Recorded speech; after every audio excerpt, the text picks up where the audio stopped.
Hello, and welcome to a Silksong video. I'm Lunaborne, and I make NCS rankings. But NCS hasn't been doing too well, so I'm choosing to pivot to another of my passions, video games. I recently completed an 100% run of Hollow Knight Silksong, and it got me thinking, what's the best region in the game, and what's the worst? This video seeks to answer that. Disclaimer.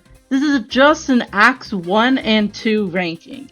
Act 3 changes the world so drastically and changes different regions to different extents, so it wouldn't be fair to include it, and also it would frankly be really difficult.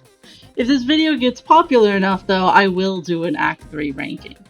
For the purposes of this video, any region that has its own distinct color on the main map counts as its own region, so Moss Home and Moss Grotto will be included as parts of Bone Bottom. Regions get a rating out of 10 based on 4 factors. The first is atmosphere, which maxes out at 3. This is a rating based on the design and general vibe of the area, and areas that are very distinct and memorable will get a higher score than areas that are forgettable. The second factor is points of interest, which is based on how many notable locations there are in the region and how impactful they are to gameplay. Generally, any gameplay purpose that the region serves counts as a point of interest. Points of interest also max out 3.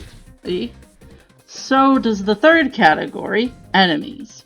This is generally based on how interesting the enemies are and how well they serve the region and the game in terms of their design and the general experience of their existence. The fourth category is fun factor, and this is where things get interesting. Fun factor goes up to 1 if the region is a lot of fun to explore or move around in, but it can also go down to -1 if the region is just frustrating as This all adds up to a maximum of 10 out of 10, or 8 out of 10 if the region gets a full -1 in fun factor. Now with the criteria out of the way, let's get to the list. What even is a worm? At the bottom of our list, we have Wormways. This feels like it's meant to be a spiritual successor to Deep Nest, but Deep Nest had a really strong atmosphere with the spiders and the crushing darkness and other creepy shit. Wormways, meanwhile, is somewhat lacking in atmosphere. It doesn't have nothing. It's very dusty and there's worms and it feels quite dead, but it's a dingy sort of dead that fails to compel me. Unlike other regions of Farloom, Wormways seems like it's been dead forever, instead of dead now but once alive.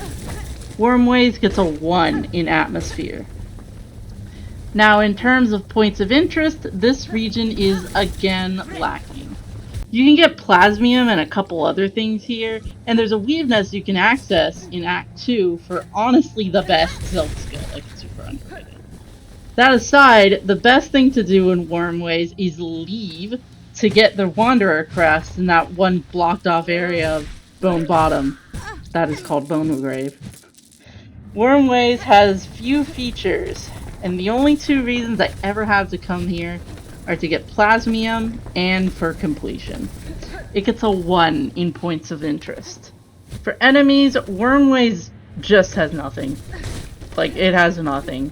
There's a very mediocre mini-boss at the start of the region, and there are some very lost pilgrims. But the core of Wormways just has worms. And, you know, they're worms. I don't like encountering them, and they offer nothing for the lore. So Wormways gets a 0 in enemies. At least give me something, man. Come on. Speaking of giving me nothing, the fun factor. I don't like existing in Wormways. It's kind of a difficult region, especially in the early game. As established, it has very little to offer. I've never torn my hair out over it, but it is a bit frustrating having to weave in and out of double damage worms just to get to the region's few points of interest. And this is one of the regions, like, in terms of finding chakra, Wormways is one of the most difficult. I don't know why she posts up where she does. But Wormways gets a -0.4 for fun factor. This all adds up to a 1.6 out of 10.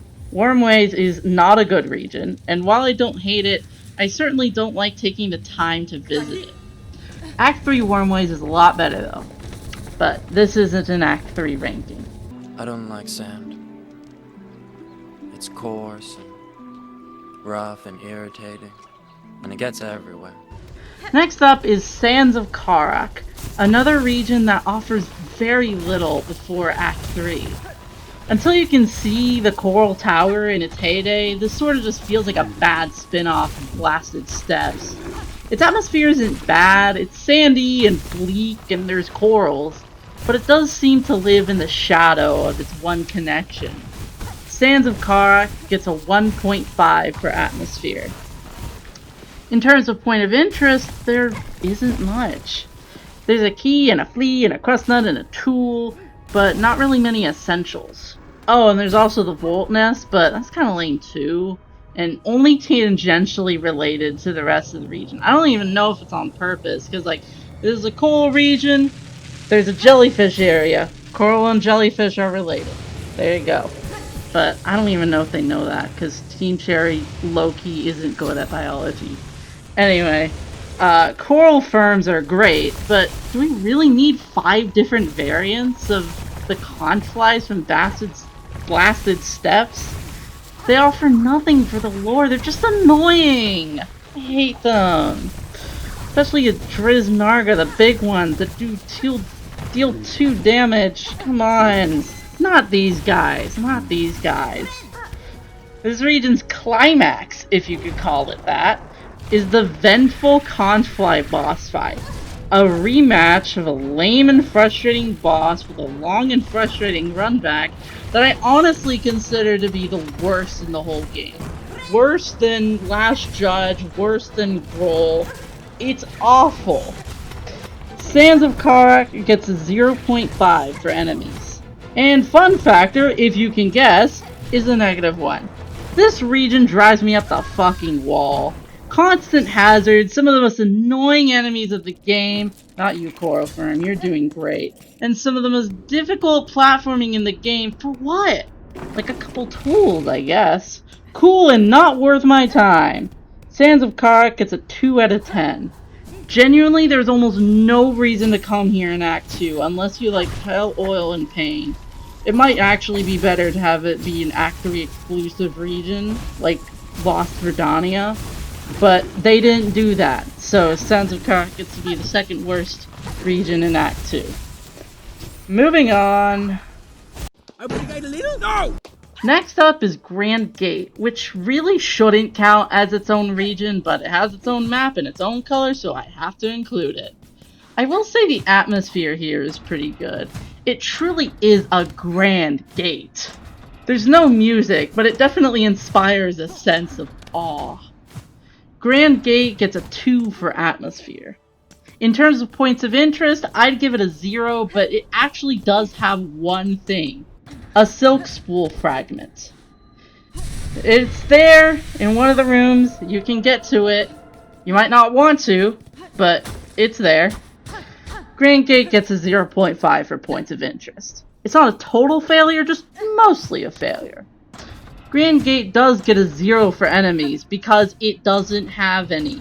There literally isn't a single enemy in this region. I know there is a section of Shellwood technically filed under Grand Gate, but those are Shellwood enemies in the Shellwood map colors, so it's Shellwood. Now in terms of fun factor, I think Grand Gate actually has something to offer. It's kind of fun to run through this area on the Courier's Rasher quest, or just in general. I really like the scale mechanic.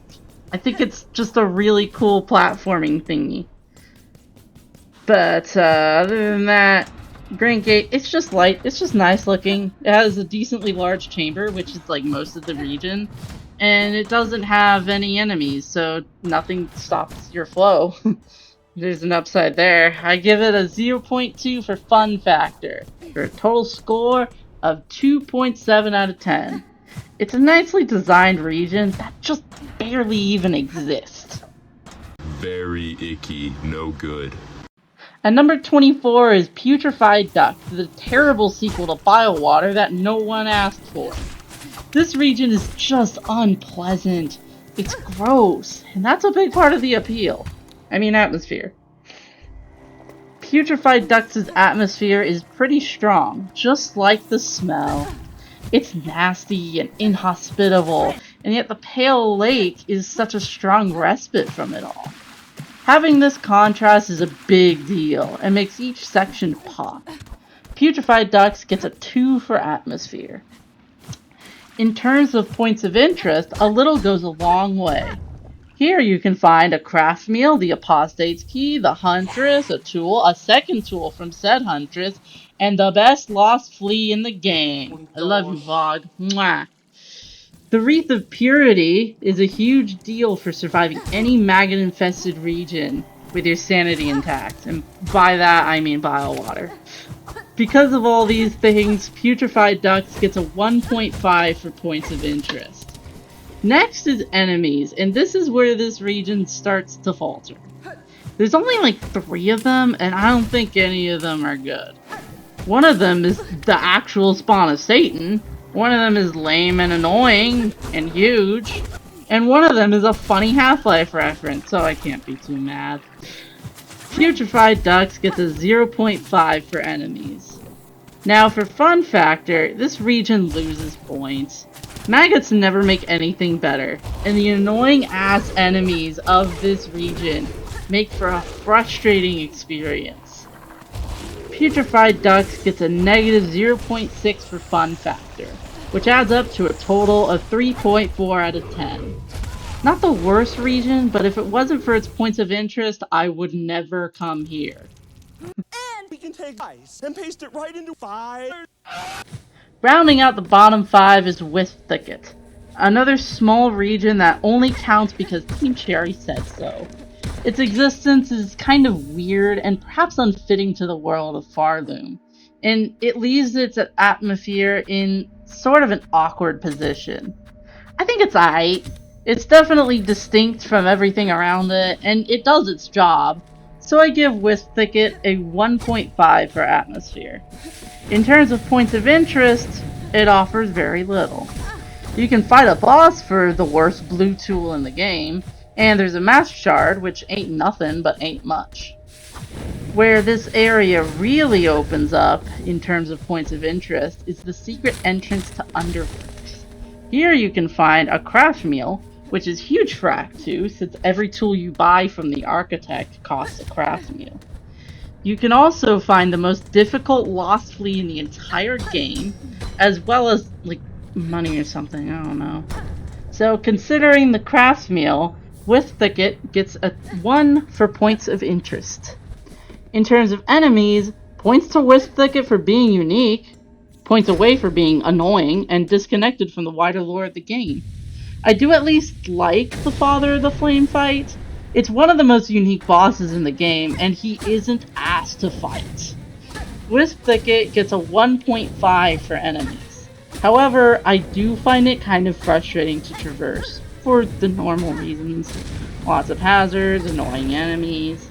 I give Wisp Thicket a negative 0.4 for fun factor. All added up, Wisp Thicket gets a 3.6 out of 10. Kind of a weird side adventure that I only ever go to for completion. Welcome to my house. As you can see, I've knocked over many chairs. Next up is the Cradle, which is similar to Grand Gate in that it shouldn't count as a region, but it has its own map, so it does. Like, this is just Grandmother Silk's home. At least the atmosphere is strong. You can really feel that this is the summit of Hornet's journey, and it provides a lot of insight into the Weavers' relationship with the Citadel. I especially like the heartbeat in the background that gets louder the closer you are to the Grandmother. The Cradle gets a 2 for atmosphere. In terms of points of interest, the Cradle has basically nothing. There's a Silk Eater, but who cares? Styx has like 8 of those. Again, this is just Grandmother Silk's home. She's here. But she is important, so the Cradle gets a 0.5 for points of interest. For enemies, this region actually gets a 1.5. There are actually 2 boss fights in the cradle. You fight Grandmother Silk at the end, but you also fight Lace 2 at the beginning. Lace 2 is a really good boss fight, so despite not having any real enemies, the cradle gets a 1.5 for enemies because Lace 2. For fun factor, this is such a nothing region that there's not really anything to be frustrated by. The cradle gets a 0 for fun factor, and everything adds up to a grand total of 4 out of 10. No, I'm in charge. No, I'm in charge. No, I'm in charge. No, I'm in charge. Next up, potentially controversially, is High Halls. I do not hate this region. For starters, I think the atmosphere is lovely. It's very elegant and truly the pinnacle of the Gilded City. I love the random waterfalls everywhere. I think they add so much, though I wish we knew where the water came from. The vibe here is distinct and great for the game as a whole. High Halls gets a 2.5 for atmosphere. In terms of points of interest, High Halls has quite a lot of things. Multiple tools, a spool thread, a treasure room, and one of the melodies necessary for completion. It has a lot to offer, and I always look forward to coming here. High Halls gets a 2 for points of interest. Now, for enemies, I actually don't like any of them. They're all annoying or direct echoes of Coral Chambers, or both. I feel like it's nothing I haven't seen before. There are a couple unique enemies in the gauntlet, but they are the actual worst to fight. You know who I'm talking about. So even though it's definitely harsh, I'm actually giving High Halls a 0 for enemies. I wish there were some aristocrats a la City of Tears or something, because the music gimmick was literally already done by the Citadel's largest region. Now, for fun factor, I have just one major gripe with this region.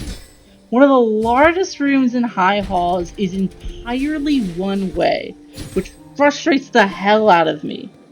It's also the last room in the region, and one of 2 connections to literally anything else. So if you miss something, you have to go through the entire region all over again. It's a small gripe, the rest of the region is okay, but because of this one asinine detail, I'm giving High Halls a fun factor of negative 0.2. I like this region, and I think it's a great addition to the Citadel, but because it has a couple major problems, I'm giving it a rating of 4.3 out of 10. Not bad, but held back by a couple critical things. Hate. Let me tell you how much I've come to hate you since I began to live. And now it's time for everyone's favorite poison swamp. I do think Bilewater gets a bit too much hate, because it isn't irredeemable. Its strongest aspect is its atmosphere. Oh my god, the atmosphere in Bilewater is incredible. It's got this whole sickly and haunted thing going on. And the theme song is straight up one of the best songs in the soundtrack. Don't fight me about that. It really hammers home the disgusting consequences of the Citadel's actions. Since Bilewater's atmosphere is immaculate, it gets the full 3 points. Now we move on to points of interest, and this is where Bilewater starts to falter. Despite being massive, Bilewater doesn't have much. You can find a few items and a few fleas here, as well as the exhaust organ, where you can fight Phantom for his silk skill and access to the Citadel. But no Bilewater exclusive items really inspire excitement. Greyroot's stupid offspring is in Bilewater, but I wouldn't consider it a reason to go to Bilewater. And anyway, you can only get to it through Whispering Vaults. This region gets a 1 for points of interest. In terms of enemies, Bilewater is complicated. Groll the Great sits at the top, and fighting him is required to unlock Act 3, but otherwise completely optional. He is also the single most annoying and frustrating enemy in the game. You all know what Infamous's runback is. I don't think it's the worst, but it is easily the second worst. Phantom is pretty cool, but also technically optional. And it's hard to even say she's part of biowater. Like, yes, she's in the exhaust organ, which is in biowater, but you get to her through the mist, which is like a whole different can of worms that I'm not about to touch. Some of biowater's enemies are stupid annoying, but others are mostly fine. Since they all contribute well to the atmosphere, biowater's enemies don't catch my ire, other than the horrible freaking pillskins or whatever the hell they're called. I'm gonna settle on a 1.5 for enemies. I think they shake out to being okay overall as a complete package. You know, like the average of something terrible and something really good is like mediocre. Now in terms of fun factor, this is the part it gets shit for. And I can't lie, biowater is frustrating as shit to traverse. Failure is punished severely. Enemies show up from the ether to do 2 damage to you, and there's maggots! The Wreath of Purity can definitely help a ton in this regard, but this speaks less to the quality of biowater and more to the power of the Wreath. Biowater, unsurprisingly, gets a -1 for fun factor. All added up, biowater has a total score of 4.5 out of 10. This is a very polarizing region that is amazing in some aspects, but awful in others. Fortunately, there are regions higher up the list that boast similar strengths in atmosphere without inspiring violence against your computer. Next up is the Marrow, which is basically this game's forgotten crossroads. Which is to say, it's a good introduction to the game, but on its own doesn't offer a whole lot. It has this grand, mournful atmosphere, which sounds impactful on paper, but this atmosphere was already established in Bone Bottom right before it, so it loses a lot of its punch. The Marrow is quite dry and very much in decline, but so is Bone Bottom. It has lava, which is cool, but Deep Docks has a lot more lava. That's the general story with the Marrow. Any unique element it could have is lost to its neighbors. But it isn't bad, so I give the Marrow a 1.5 for atmosphere. Unfortunately, the story with losing its unique elements to its neighbors is also true with the Marrow's points of interest. Think of the Silk Spear. It's one of the most important early game upgrades because it allows for a new way of dealing damage and opens up a couple paths. But the Silk Spear is not in the Marrow. You find it in Mossome, which is a part of Bone Bottom. There's a mask shard that you can only get to from the Marrow, but said mask shard is actually in Deep Docks. The Flea Caravan posts up in the Marrow, but soon moves to Greymoor for the majority of Act 1, at least if you're me. What the Marrow does have is your very first tool and the first Silk Heart, both of which are important, but nothing groundbreaking. You do also unlock fast travel here, echoing the whole Forgotten Crossroads / First Region thing. The Marrow gets a 1 in points of interest.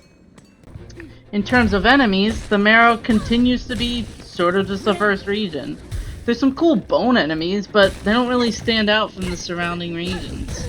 This region also has pilgrims, which is important to establish, but there are pilgrims literally everywhere, and they actually have a bigger presence in Mossome. I think the standout enemy of this region is its boss fights, which has 2, not including the Scar Guard because that's in Hunter's March. The Skull Tyrant is okay. It's just a bigger version of one of the basic enemies. I struggled with it my first run, but I just had to get good. The real shining gem of this region is the Bell Beast, who's a pretty fun fight and also baby. I give the Marrow a 2 for enemies. In terms of fun factor, I think this region actually has a lot to offer. The platforming here is pretty fun once you figure out the Hunter Crest Pogo, and the region is far from frustrating. I give the Marrow a 0.4 for fun factor. In total, this region gets a rating of 4.9 out of 10. Definitely not a bad region, but one you'll rarely visit once you reach Act 2. And imprison your prison guards. In your prison. At number 18 is the Slab, Farloom's horrible prison. The first time I found the slab was not by being captured, but by randomly just walking into it from coral chambers. And honestly, this is not the ideal way to experience the slab. The prison break section is harrowing, but I think that's more an effect of being naked instead of the actual area itself, because being naked makes everything difficult. The atmosphere here is grim and hopeless, and overall fairly strong. I love how well it establishes the punitive nature of Farloon's religion. I give the slab a 2.5 in atmosphere. In terms of points of interest, I think the slab has a lot to offer. You can gain a mask shard and a spool fragment here, as well as a memory locket and a couple lost fleas. Since there's quite a few things to find here, I give the slab a generous 2 in points of interest. The enemies here, meanwhile, are unique. The flies have a spitting attack, which is gross and weird, but fitting. The main attraction of this region, in terms of enemies though, is First Sinner, who I consider to be one of the best boss fights in the whole game. She is sort of just a Widow rematch, but she's pretty, and the lore around her is really good, and she gives you a silk skill when you beat her. Not a particularly good silk skill, but you can use it. She is sort of the only good enemy in this region though. I feel like the whole prison gimmick is beaten over your head a little, so I give the slab a 1 in enemies. Finally, the fun factor. This region is pretty cramped, and places its enemies in annoying locations, so I give the slab a negative 0.2 in fun factor. Overall, the slab gets a 5.3 out of 10. I love what it adds to the lore, but it is somewhat unpleasant in more ways than one. That one's going in the vault. Next up is Whispering Vaults, a region which was honestly quite difficult to place. It was in the top 10 for a bit, then it was in the bottom 5, but I think this is a comfortable place to have it. Let's start with the atmosphere. It's pretty good. You can really feel the melancholy in it, which is pretty unique from the rest of the Citadel. This seems to be the only place in the Citadel to acknowledge that the core of Farloon is dead, and I love it for that. It really fits the archival theme of the region. That being said, it pales in comparison to the sheer pathos of some of the other Citadel regions, so I give Whispering Vaults a 2 for atmosphere. For points of interest, I actually think it has quite a few things. It's of course essential for progression, as it hosts one of the parts of the melody, and it has a memory locket and a lot of money in the form of the Vault Keeper, who buys psalm cylinders from you. I think there's like 6 or 7 in the whole game, and you get quite a cash influx from each one. It also lets you access the pale oil locked behind a trapdoor in coral chambers, and we love needle upgrades. That's a huge deal.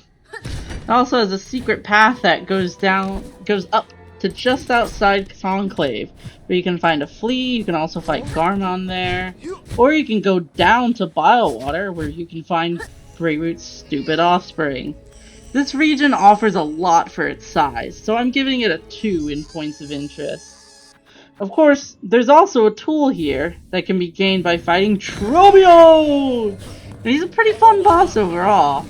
He's definitely the best enemy in Whispering Vaults, as the rest aren't anything crazy. There's the generic Citadel enemies, like the Drake Mites, there's the Vault Keepers and stuff, which are exactly what you'd expect. And then there's the annoying as fuck Vaultborn. I hate them. They're so stupid, it's so hard to hit. Look at them flying around and leaping all stupid like. They look stupid. Future scroll readers. At least scroll readers are good. At least they fight good. Whispering Vault gets a 1.5 in enemies, since I don't want to let the Vaultborn get to me. This region's fun factor is hard to pin down. Depending on when you find the map, which is really difficult to find, this region is either kinda fun or absolutely miserable. The puzzles are a fun change of pace and provide a unique gameplay experience. But if you're like me during my first playthrough and you come in without Fade Down Cloak or the map, this is the most frustrating and impossible to navigate region in the entire game. It's literally like two chambers and some extra stuff. I spent an hour there. I couldn't find Trowheel. Like, very annoying.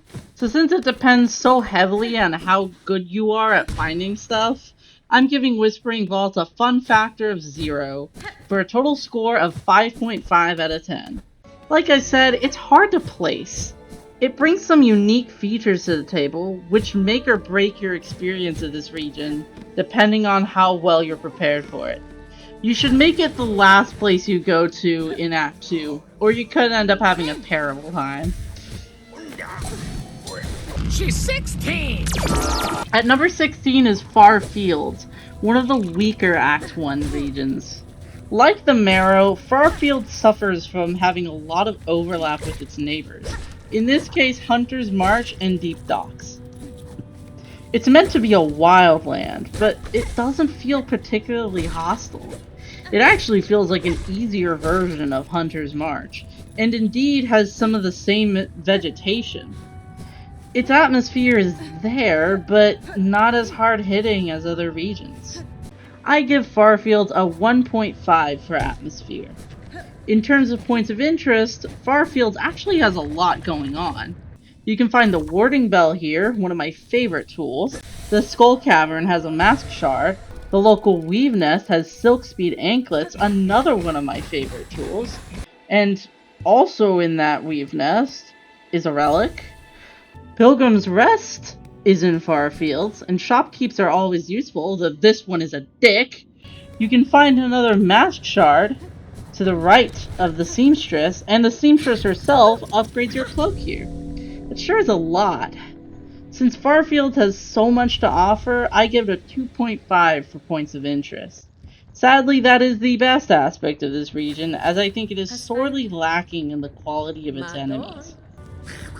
It has very few unique enemies. Most of them are direct copies from Hunter's March or the Marrow, and those that aren't are very similar. The only Farfields exclusive enemies are the Hoker, which are whatever, and the two variants of Furted, which are so unbelievably lame that they are only a threat if you're bad at movement, and at 1 HP. This region's biggest redeeming factor, though, in terms of enemies, is Fourth Chorus. It's a really cool boss fight, one of the easiest in the game, but quite an experience.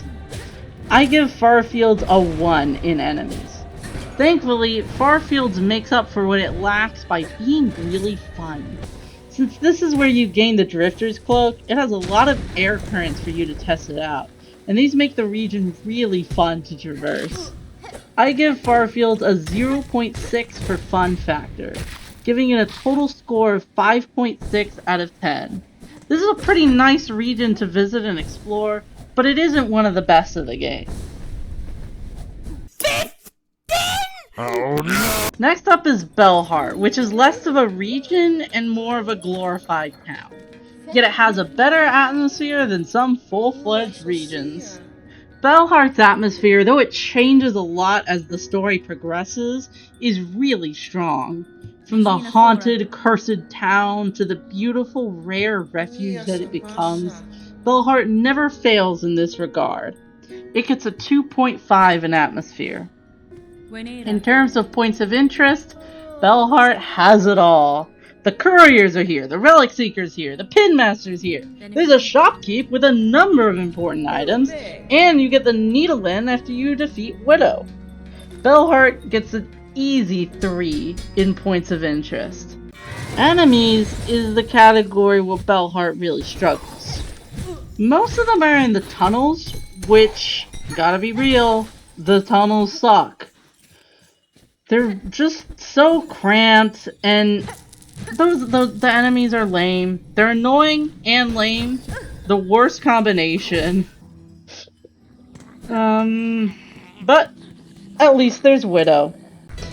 Widow is a great boss fight, and she is like the saving grace for this region's enemies. Bellheart gets a 1 for enemies. Since gaining items is fun, I decided to give Belhart a fun factor of 0.2. It's not really a full-fledged region, so I can't judge it as a full region, but I like being here, and I like that Chakra can show up here because she's my favorite.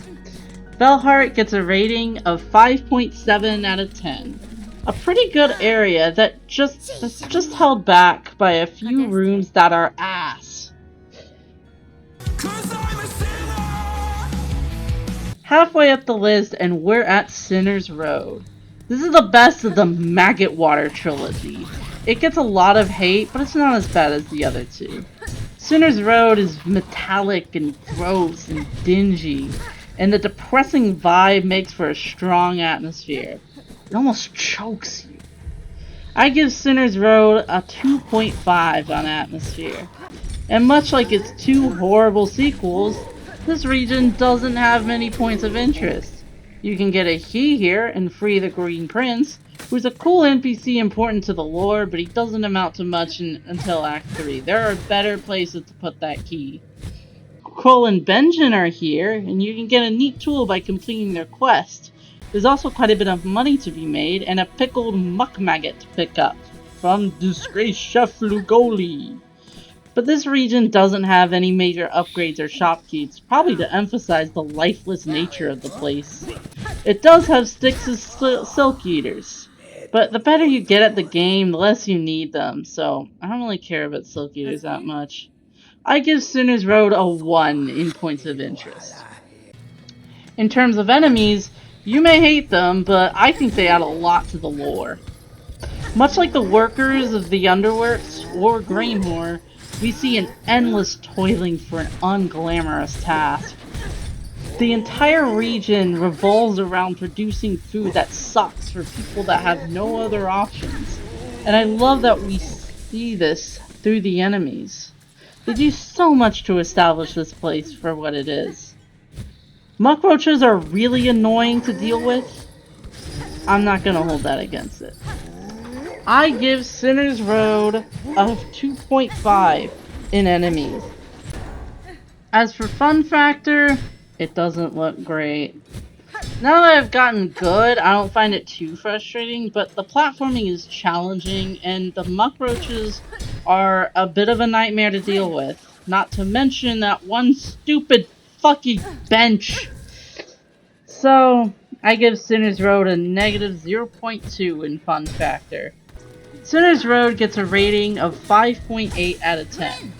I think this is a strong region in terms of atmosphere and lore implications, but the fact that it doesn't have much turns me away to an extent. Spider, spider, spider! At number 13 is Weavenest Atla, which may be shocking to find this high up the list, but you'll see why. The atmosphere here is not bad.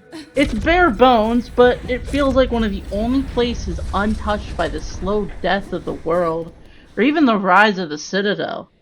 Being a purely Weaver place makes it feel quite unique, and there's something almost serene about it. That being said though, it isn't as strong as a lot of other regions, so I give Weavenest Atla a 1.5 on atmosphere. For points of interest, I think this area packs a lot into a small area. Eva is here, and she offers a lot of upgrades, which is awesome. There's also a mask shard and a spool thread here, which is a lot more than some regions can boast. You can also gain a tool here that's essential for unlocking Act 3. Though you do lose it when you do so. Since this region offers quite a few things, I'm giving it a 2 in points of interest. Weavenest Atla has some repeats of Bone Bottom enemies, but also a surprising amount of new enemies. There's some flying guys in one of the challenge rooms, and you can find some larger versions of enemies you found before. Most significantly though is the Moss Mother rematch. Now there's 2 of them! This doesn't really have any lore implications at all, but it's a cool fight nonetheless. This might be a bit too generous, but I'm going to give Weavenest Atla a 2 in enemies. Finally, I think it's pretty fun to move around in this area. There is of course the challenge room, but there's some pretty fun platforming regardless. There's also the light beam thingy, Don't know what you call that, but you know? I think it's really cool. I give Weaveness Atla a 0.4 in fun factor. This all adds up to a combined rating of 5.9 out of 10. It only gets good from here. A long time ago. Back when I first started playing Silksong, I called Hunter's March Ant Hell, but it's honestly really grown on me. First of all, if you're me, this is the third region in your run right after the Marrow, and my goodness what a shift it is. There's something serene, thoughtful, and mournful about the music here, and it feels like one of the last truly wild places left in the world. It really feels inhospitable. It has so many unique elements that all come together to make a truly unique area of the world of Farloom. I'm giving Hunter's March a 2.5 in atmosphere. For points of interest, this is a small region, so it doesn't have much. It has the standard assortment of shell shards and rosaries. It has the Beast Crest locked behind the actual worst boss fight in the entire game, matched only by its rematch. But the biggest boast of Hunter's March is the modeled Scar, a secret shopkeep who can sell you 2 tools, one of which is a godsend in the early game. The other Scar don't seem to like his dealings with Hornet the Outsider, because if you return to him in Act 2, the modeled Scar is dead. Fully dead. Anyway, this region's few points of interest punch above their weight. So I'm giving Hunter's March a 1.5 in points of interest. Next is enemies, and this is where Hunter's March gets a lot of shit. People complain that they're tough and annoying, but honestly, I like them. They've all got something different going on, and as a whole, they paint a picture of a very unique society within Farloom. There's nothing quite like the Scar. I'm giving Hunter's March a 2.5 in enemies. Now for the fun factor, this is where Hunter's March is less than lacking.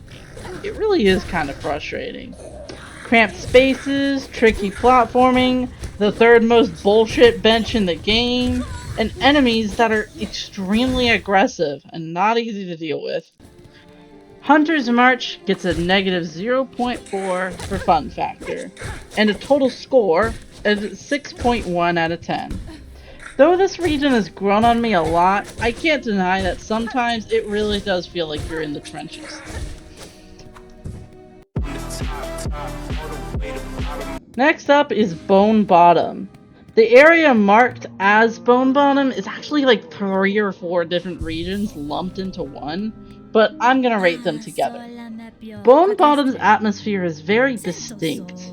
From the calm wildness of Moss Grotto to the mournful vibe of the town itself, Bone Bottom's atmosphere is a strong and brilliant introduction to the world of Farloom. It's simple but effective. Bone Bottom gets a 2 in atmosphere. Now in terms of points of interest, Bone Bottom is important, to an extent. It's vital to the early game, with the first shopkeep, the first silk skill, one of the first tools, a decent source of money in the form of moss berries, and my favorite quest in the game. Despite its importance to the early game, Bone Bottom really falls off over time, to the point that you almost forget about it by the time you unlock Songclave. Since it has its limitations, I'm giving Bone Bottom a 2.5 for points of interest. In terms of enemies, Bone Bottom is mostly just pilgrims, and though it's important to establish them early on, they don't have too big an impact overall. Moss Mother is in Moss Grotto, but she's a very average boss, all things considered. I give Bone Bottom a 1.5 for enemies. For fun factor, I think the platforming here is okay-ish. It's hard to get frustrated by Bone Bottom, as it's the easiest region in the game, but nothing about it makes me hoot and holler or anything. I don't go there for a good time, I just go there to get shit. I give Bone Bottom a 0.2 for fun factor, for a total score of 6.2 out of 10. In general, Bone Bottom as a region is very important to the early game, but it really falls off over time. It got cold. Stupid cold.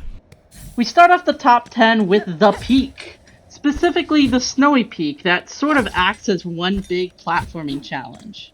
Mount Fey is so peaceful.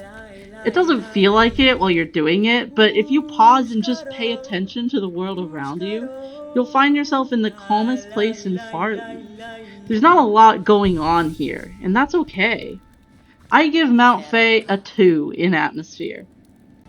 Mount Fey, of course, exists mainly for the Fey Down Cloak, which grants you a super handy double jump, but it has a few other goodies too.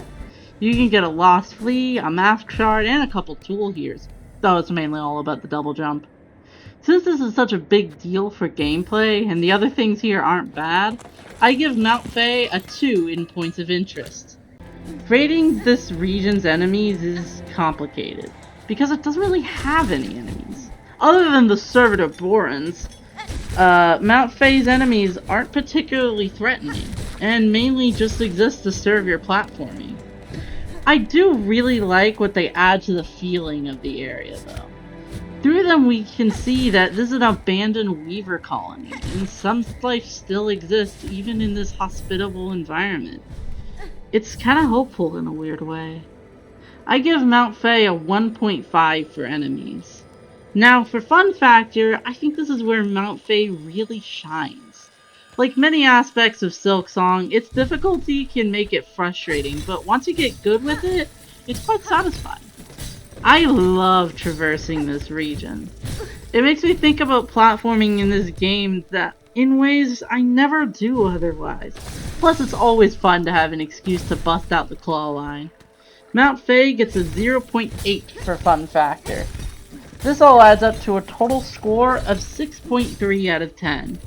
Though it mainly exists for one specific purpose, I like this region, and I think it's worth fully exploring. I knew our nation's healthcare system would fail me. Next up is White Ward, a region kind of carried by its lore implications. As expected, it has a creepy, abandoned hospital vibe, and it makes for quite a strong atmosphere. You can already tell that some fucked up shit happened here from the environment alone, and it goes a long way. I give White Ward a 2 for atmosphere. Now in terms of points of interest, you can find a couple spool fragments and a really good tool, as well as some money. You also get one of 3 silk hearts here, which is quite special. White Ward gets a 2 for points of interest. The enemies here are really good too. None of them are particularly frustrating, they all contribute to the lore in major ways, especially the Unravel. I give White Ward a 2.5 for enemies. For fun factor, I didn't find this region particularly fun or particularly frustrating, so it gets a 0. All added up, White Ward has a rating of 6.5 out of 10. Not one of the best regions of the game, but it is quite impactful for its size.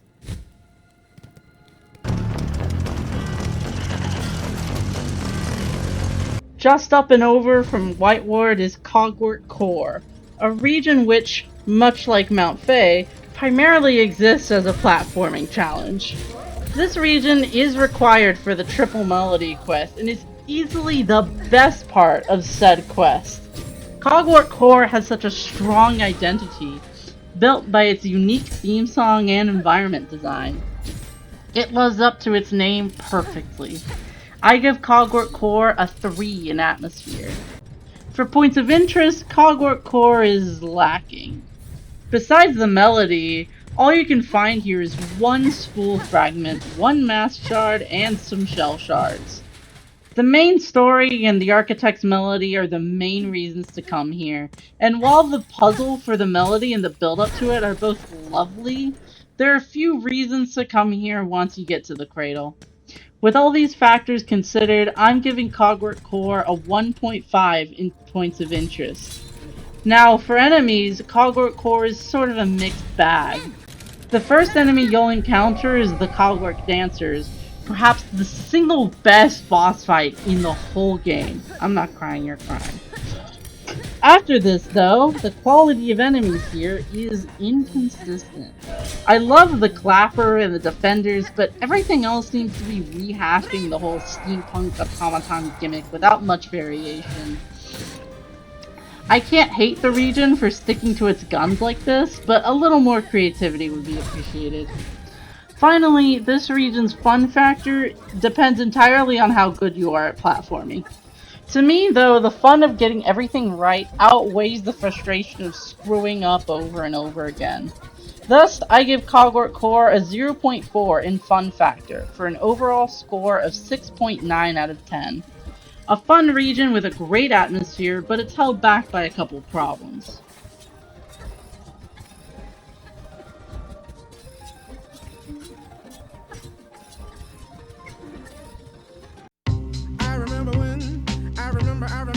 At number 7 is Memoriam, the Citadel's way of remembering bits of the lowlands. The lore discoveries of Act 3 really shed light on this region, but even in Act 2 it's really good. I always find myself awestruck by this place, as it reveals a lot about the character of the Citadel. I especially like the detail that these recreations are all deeply flawed, each in their own way. Memoriam gets a 2.5 on atmosphere. For points of interest, I find this region lacking. You can find a neat tool here, as well as a memory locket and a spool fragment, but the main feature seems to be the huge flea, who is the second best flea in the game. This region has something to offer gameplay-wise, but nothing incredible. I give Memoriam a 1.5 in points of interest. It really shines in terms of its enemies, though. It's already nice to see a bunch of enemies from earlier regions, but this region also has a few new ones, and I think they do wonders for it. Memoriam is a story of hubris and mismanagement, and I think the enemies themselves go a long way to establish this. I give Memoriam a full 3 points for the enemies. In terms of fun factor, I consider this to be one of the more low-key regions of the game. It doesn't have a ton going on, so it's hard to find it frustrating. I like exploring it, but Memoriam's platforming, it's nothing new. I give this region a 0.2 in fun factor. This all adds up to a rating of 7.2 out of 10. A very nice region that is definitely worth exploring, but doesn't give you much reason to come back. As soon as that door opens, you're going on trial! Between the sand, music, and judgment, I believe Blasted Steps to be truly the most cinematic area of Farloon. It's the pinnacle of your climb to the Citadel, and it really makes you feel it. This is it. This is where you accomplish your task or die trying. The atmosphere here is immaculate, just perfect for this region. I give it the full 3 points. Like some other regions, Blasted Steps leans on its narrative more than anything, and thus has few points of interest for its size. You can get the Magnetite dice from Lumble the Lucky, which is the single best yellow tool in the game.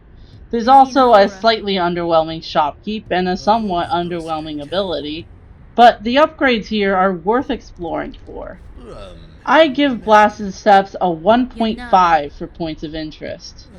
Blasted Steps has possibly the widest spread of enemies of any region in the game in terms of quality. The judges and pilgrims you can find here are really cool, but the conspies are some of the most annoying pieces of shit in the whole game! Especially when you're just trying to get to the last judge. Speaking of Last Judge, she's one of the best bosses in the entire game. A diverse moveset, a serious challenge, and a huge deal for the story. Despite one small hiccup, and by hiccup I mean acid reflex, this region's enemies are really good. Kinda like the game as a whole. I give Blasted Steps a 2.5 for enemies. For fun factor, I'm going to invite controversy and give it a positive rating. I agree that the run back to the Last Judge sucks, but it can be mitigated. I find that traversing this region, especially after getting all the movement upgrades, can be quite fun and dynamic. I give Blasted Steps a 0.4 for fun factor, leading to a total rating of 7.4 out of 10. This region is a huge deal for the narrative, but I think it relies on the last judge a little too much.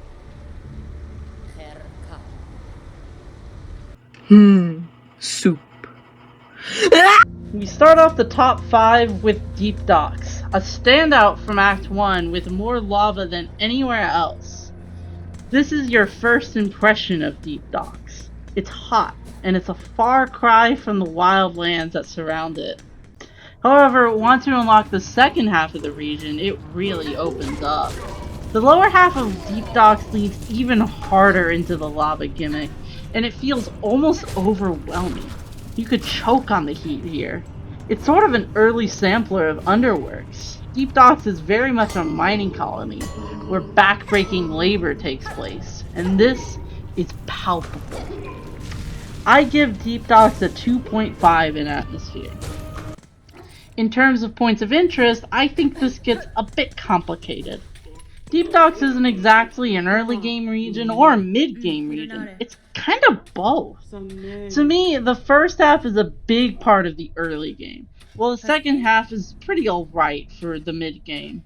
When you first reach this region, you'll be able to gain the Swift Step, huge, a couple of fleas, a mass shard, a spool fragment, and a handful of really helpful tools and a crafting kit upgrade from the Forge Daughter.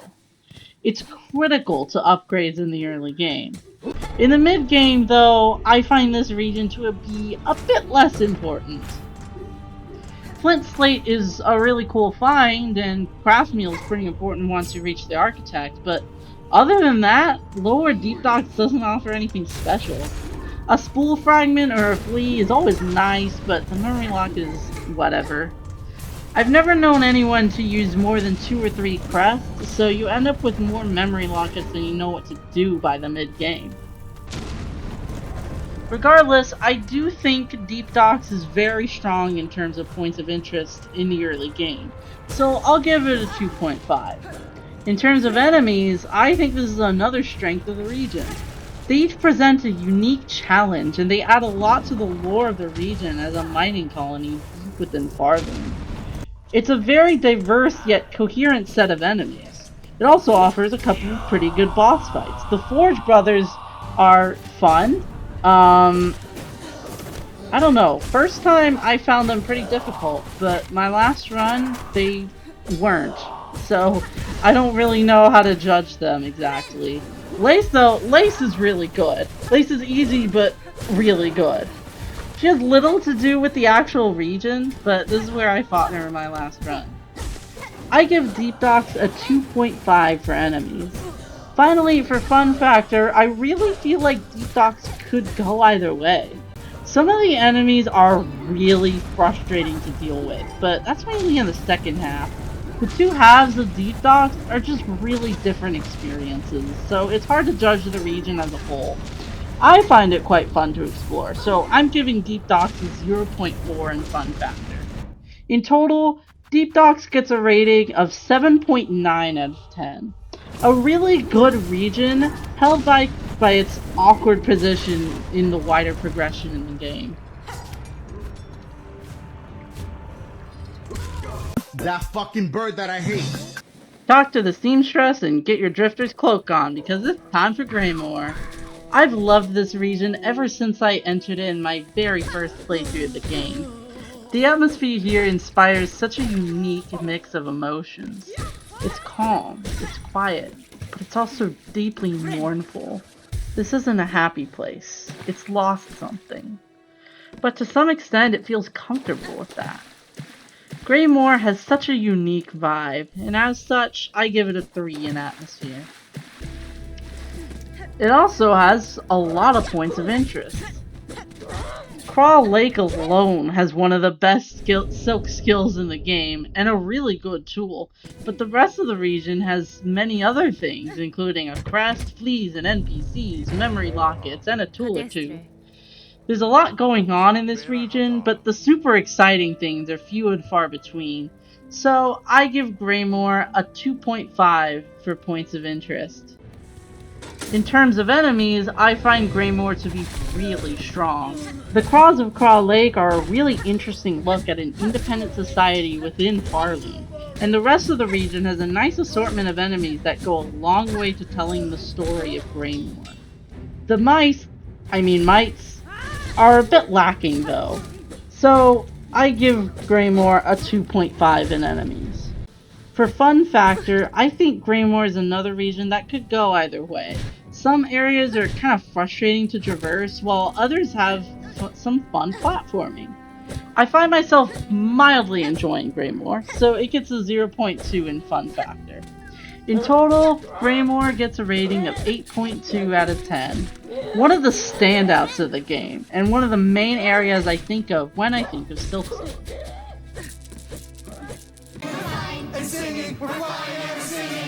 For our bronze medal, we have the Gilded City itself, specifically its largest region, Coral Chambers. I can't properly describe the experience of first climbing up from Underworks into the faded majesty of this region. It's elegant, yet subtly sad, as if it knows its glory days are behind it.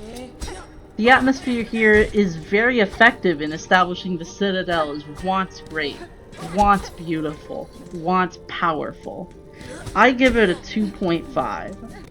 Points of interest is Coral Chambers' greatest strength, as it just has everything. Songclave is here, and it's always a big deal to get a town in this game. Songclave's shopkeep has the largest inventory of any shopkeep in the game. This includes a mask shard, a spool fragment, a craft meal, and multiple tools. The food collection quest grants you a pale oil, which is a huge deal, and of course you can find the standard assortment of fleas, shards, and beads. Coral Chambers really just has everything. It gets a 3 for points of interest. The enemies here, meanwhile, are perhaps a bit frustrating, but quite important to the world overall. Coral Chambers is the Citadel, and here we see its armed guards and the pilgrims who successfully completed the climb and survived judgment. It's a mechanically diverse set of enemies, and that I think goes a long way to establish the character of the Citadel. Coral Chambers gets a 2.5 in enemies. I also find it quite fun to traverse. There's some unique platforming in the form of the metronomes, and there's so many secrets and it makes my 8 brain happy. I give Coral Chambers a 0.4 in fun factor. In total, this region gets a rating of 8.4 out of 10. A very strong region overall, no complaints.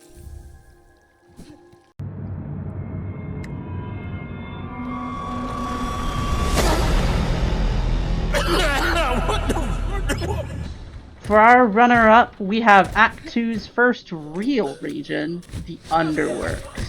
It's like Underwear, but with backbreaking labor. This region is black and bleak and choked with dust, and the industrial hellhole it sets out to be is palpable. It does a very good job at being that industrial hellhole. It's not pleasant, but that's the point. The contrast between this and the Coral Chambers right after makes each region stand out so much more. I give Underworks a 2.5 in atmosphere.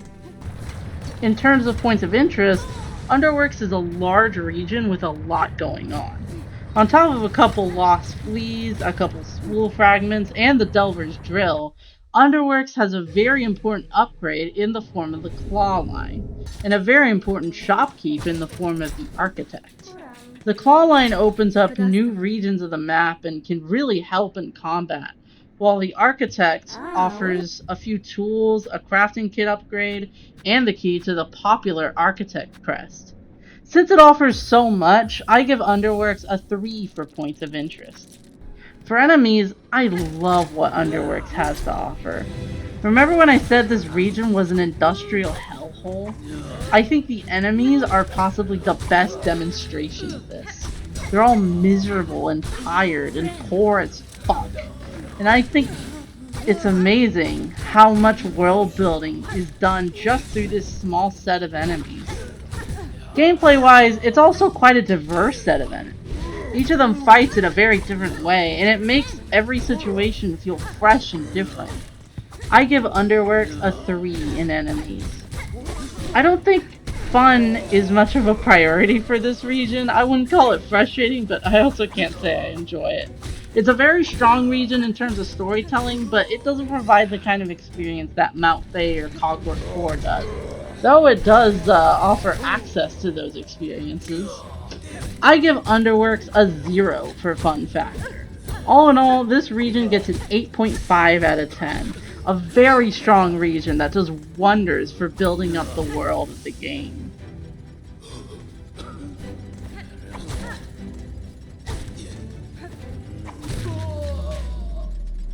This right here is my favorite thing ever. In the history of forever. I think about this every day. I think about this all night long. I stay awake, not sleeping, because I'm thinking about this.